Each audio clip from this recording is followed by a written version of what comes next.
অন্নপূর্ণা ভাণ্ডারের এবার বাড়িতে এসে ভেরিফিকেশন করবে আধিকারিকরা।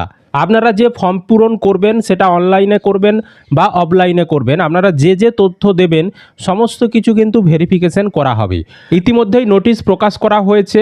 এছাড়াও কিন্তু উপমুখ্যমন্ত্রী তিনিও কিন্তু ঘোষণা করেছেন, যদি আপনি ভুল করেন সেক্ষেত্রে কিন্তু আপনি অন্নপূর্ণা ভাণ্ডারের টাকা পাবেন না। তাই ফর্ম ফিল আপের আগে অবশ্যই ভিডিওটি মনোযোগ সহকারে দেখুন। ভিডিওটি অবশ্যই বেশি বেশি জনকে শেয়ার করে দিন, সকলেই যাতে এই খবরটি জানতে পারে। আর এই ধরনের তথ্যমূলক আপডেটগুলো সবার আগে পেতে চ্যানেলটিকে অবশ্যই সাবস্ক্রাইব করে রাখবেন। আর ফেসবুক থেকে যারা ভিডিওটিকে দেখছেন পেজটিকে ফলো করে রাখতে ভুলবেন না। তো আমি আগে একটি বক্তৃতা শোনাচ্ছি, শুনে নিন। তারপর আমি আপনাদেরকে একটা নোটিশও দেখাবো, নোটিশটাও আপনারা দেখে নেবেন, আমি আপনাদেরকে বিশ্লেষণ করে বুঝিয়ে দেবো। কোনো দায়সারাভাবে কোনো কিছু করি না। যা ডেটা নিচ্ছে একেবারে ডেটা পোর্টালে উঠে যাবে। আপনি যদি মনে করেন যে আপনি অসত্য কথা বলবেন, আপনার 4 চাকা গাড়ি আছে কিন্তু আপনি বললেন আপনার গাড়ি নেই, এটা কিন্তু ভেরিফিকেশন হবে। সুতরাং আমি সবাইকে বলবো, আমার মা বোনেদের অসত্য কথা লিখবেন না। তাতে কি হবে, আরও বেশি ব্ল্যাক স্পট হয়ে যাবে যে আপনি অসত্য কথা বলেছেন, কারণ এই ডেটার ওপরে কিন্তু ভেরিফিকেশন হবে।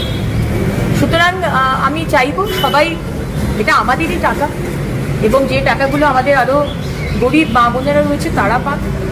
তো আপনাদেরকে আমি বক্তৃতাটা শোনালাম, দেখতেই পাচ্ছেন উপমুখ্যমন্ত্রী অগ্নিমিত্রা পাল উনি কিন্তু জানালেন যে মা বোনেরা আপনারা কেউ অসত্য জিনিস পূরণ করবেন না, মানে যেটা সত্য সেটাই পূরণ করবেন, কারণ ওইগুলো ভেরিফিকেশন করা হবে, ফিজিক্যালভাবে ভেরিফিকেশন করবে, আধিকারিকরা এসে যাচাই করবে। ধরুন আপনার বাড়িতে মানে কাঁচা বাড়ি নেই, হ্যাঁ পাকা বাড়ি রয়েছে, তো আপনার ফর্মে সেখানে জানতে চাওয়া হয়েছিল আপনার বাড়িতে কাঁচা বাড়ি রয়েছে না পাকা বাড়ি রয়েছে, তো আপনি সেখানে মানে নেই তাতে ঠিক দিয়ে দিয়েছিলেন, বা তিনটা রুম বা তার বেশি রুম রয়েছে আপনার বাড়িতে, আপনি বলেছিলেন না নেই, কিন্তু এসে দেখা যাচ্ছে যে হ্যাঁ রয়েছে, সেক্ষেত্রে কিন্তু সমস্যা হবে, যেটা সঠিক সেটাই দেবেন। তারপরে হয়তো আপনাদের যে ফ্যামিলি, আপনারা একসঙ্গেই রান্নাবান্না করে খান, একটা ফ্যামিলির মধ্যেই রয়েছেন, কিন্তু আপনারা ফর্ম পূরণের সময় আলাদা আলাদা ফ্যামিলি দেখিয়েছেন, সেক্ষেত্রেও কিন্তু সেগুলো যাচাই করে ভেরিফিকেশন করবে যখন, তখন কিন্তু সমস্যা হবে। তারপর আপনার বাড়িতে 4 চাকার গাড়ি রয়েছে, অথচ আপনি সেখানে ফর্মে নাতে ঠিক চিহ্ন দিয়েছেন, সেক্ষেত্রে সমস্যা হবে। আর ইনকাম ট্যাক্স ফাইল করা রয়েছে কি নেই, বা জিএসটি করা রয়েছে কি নেই, এইগুলো কিন্তু আপনাদের আধার কার্ডের মাধ্যমেই, হ্যাঁ তারা সিস্টেম থেকে কিন্তু ধরে নিতে পারবে। তাই যেটা সত্য হবে সেটাই কিন্তু আপনারা ফর্মে দেবেন। বুঝতে পেরেছি।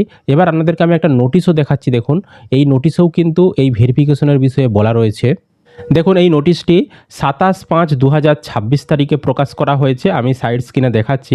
সাবজেক্ট হচ্ছে family level data collection form for Annapurna Yojana, আর উপরে government of West Bengal, department হচ্ছে women and child development and social welfare, তারা কিন্তু এটা প্রকাশ করেছে।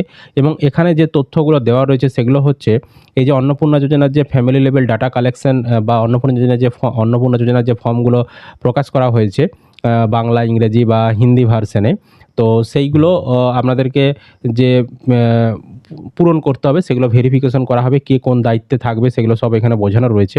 তো বিডিও হচ্ছে রুরাল এরিয়ার জন্য দায়িত্বে থাকবে, মানে গ্রাম পঞ্চায়েত এলাকার জন্য বিডিও হচ্ছে দায়িত্বে থাকবে, আর হচ্ছে আরবান এরিয়ার জন্য এসডিও হচ্ছে দায়িত্ব থাকবে, এবং কলকাতার ক্ষেত্রে কেএমসি তারা কিন্তু দায়িত্বে থাকবে।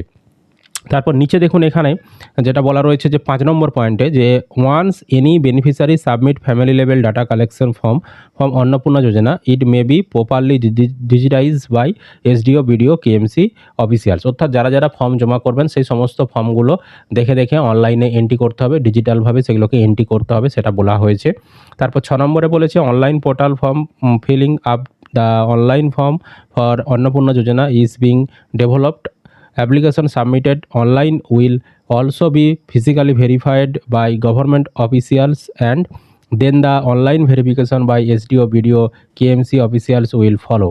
অর্থাৎ অনলাইনে যারা আবেদন করবে তাদের ক্ষেত্রেও কিন্তু ফিজিক্যাল ভেরিফিকেশন করা হবে, আপনি যে তথ্যগুলো দিচ্ছেন সেগুলো বাড়িতে যাচাই করার জন্য আধিকারিকরা আসবে, সেটা বলা হয়েছে। এছাড়াও কিন্তু বা ডকুমেন্টস হয়তো ফিজিক্যাল ভেরিফিকেশন করতে হতে পারে, মানে হার্ড কপি আপনাদের দেখতে পারে, সেগুলো বলা হয়েছে। মানে ধরুন অনলাইনে আপনি এডিট করে ভোটার কার্ড, আধার কার্ড সেগুলো আপলোড করে দিলেন যখন অনলাইন আবেদন শুরু হবে, তো তাই সমস্ত কিছু কাগজও তারা কিন্তু অরিজিনাল দেখতে চাইবে আধিকারিকরা, সেটা বলা হয়েছে।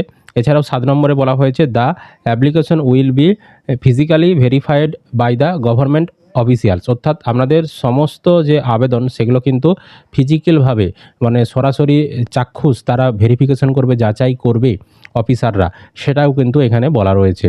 সুতরাং আপনারা কেউ ভুল তথ্য দেবেন না, যেটা সঠিক হবে সেটাই দেবেন। হ্যাঁ, তাতে যদি আপনি যোগ্য হন অন্নপূর্ণা ভাণ্ডারের টাকা পাবেন, যদি অযোগ্য হন তাহলে পাবেন না। সরকার কিন্তু ধরে নেবে। সরকারকে আপনি আজ হয়তো টুপি পরিয়ে দিলেন, কিন্তু ভবিষ্যতে যদি সরকার ধরতে পারে সেক্ষেত্রে কিন্তু আপনারা দেখতে পাচ্ছেন বিভিন্ন জায়গায় যে টাকা ফেরত নেবে বলছে, যারা যারা দুর্নীতি করেছে বা যারা যারা অযোগ্যভাবে বিভিন্ন প্রকল্পের টাকা পেয়েছে তাদের কাছ থেকে কিন্তু টাকা ফেরত নেবে বলা হচ্ছে। সেক্ষেত্রে কিন্তু আপনি সমস্যায় পড়বেন। তাই যেটা সত্য হবে সেটাই আপনি পূরণ করবেন। বোঝাতে পেরেছি? তো ভিডিওটি অবশ্যই বেশি বেশি করে শেয়ার করে দিন, সকলে যাতে খবরটি জানতে পারে। আর এই ধরনের আপডেটগুলো সবার আগে পেতে চ্যানেলটিকে সাবস্ক্রাইব করে রাখবেন। ফেসবুক থেকে যারা ভিডিওটি দেখছেন পেজটিকে ফলো করে রাখতে ভুলবেন না।